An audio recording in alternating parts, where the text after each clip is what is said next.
ఇక డీటెయిల్స్ చూస్తే good Friday సందర్భంగా సీఎం రేవంత్ రెడ్డి కీలక సందేశాన్ని ఇచ్చారు. ఈ మేరకు ట్విట్టర్ వేదికగా స్పందిస్తూ యేసుక్రీస్తు త్యాగాన్ని, ధైర్యాన్ని గుర్తు చేసుకున్నారు.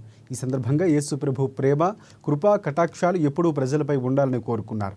అలాగే శాంతి, కరుణ సందేశాలతో పాటుగా క్రీస్తు నేర్పిన సేవ, దయ, సోదరభావం ఇప్పటికీ ఎప్పటికీ మానవాళికి స్ఫూర్తిదాయకంగా నిలుస్తాయని అన్నారు.